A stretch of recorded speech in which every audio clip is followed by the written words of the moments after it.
अस्सलाम वालेकुम।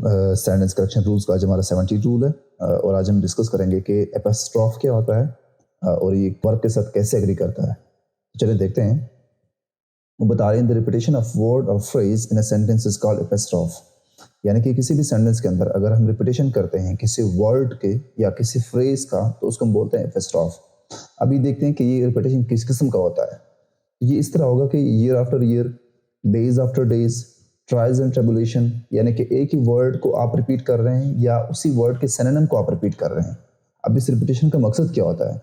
इसका मकसद ये होता है कि आप किसी भी बात के ऊपर एम्फसाइज कर रहे होते हैं। ठीक है, कोई भी बात आप कर रहे हैं उसके ऊपर आप जोर देना चाह रहे हैं। ठीक है, किसी पॉइंट के ऊपर हाईलाइट करना चाह रहे हैं उसको, या इमोशंस को आप जो है वो अराइज करना चाह रहे होते हैं। ठीक है, इसीलिए किसी बात को जोर देने के लिए इस्तेमाल होता है।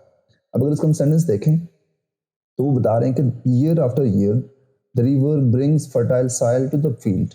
ठीक है, अब एपोस्ट्रोफ इस तरह होगा कि एक ही वर्ड को दोबारा रिपीट किया गया है। मैंने कहा था कि एम्फसाइज देने के लिए, किसी पॉइंट को हाईलाइट करने के लिए। अच्छा, अब ये सवाल उठता है कि इस तरह के सेंटेंसेस के साथ फिर वर्ब कैसे एग्री करेगा। तो यहाँ पे अगर जो वर्ड इस्तेमाल हुआ है अगर वो सिंगुलर इस्तेमाल हुआ हो तो हमारे पास यहाँ पे जो हमारा वर्ब आएगा वो भी सिंगुलर ही होगा।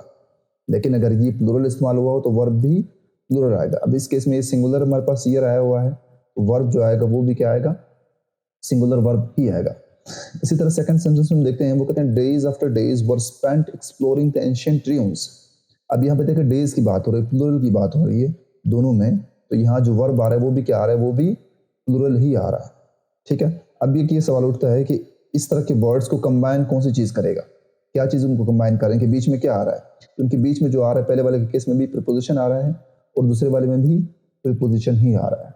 तो आज के दिन में हमने ये डिस्कस किया कि एपोस्ट्रोफ क्या होता है और एपोस्ट्रोफ को हम क्यों यूज़ करते हैं, एपोस्ट्रोफ बोलते किसको हैं और इसके साथ वर्ब कैसे एग्री करता है। सिंगुलर इस्तेमाल हुआ होगा तो सिंगुलर वर्ब होगा, प्लूरल इस्तेमाल हुआ होगा तो प्लूरल वर्ब ही इस्तेमाल होगा। ठीक है, और ये हम इसीलिए इस्तेमाल करते हैं कि किसी बात पर एम्फसाइज देने के लिए, किसी पॉइंट को हाईलाइट करने के लिए इस्तेमाल करते हैं। ये था आज का हमारा रूल। इंशाल्लाह फिर नेक्स्ट रूल मुलाकात होती है। तब तक के लिए अपना ख्याल रखें, हमारे चैनल को सपोर्ट करें, इसको सब्सक्राइब करें, लाइक करें, शेयर करें। आप सबके ताउन का शुक्रिया। अल्लाह हाफिज़।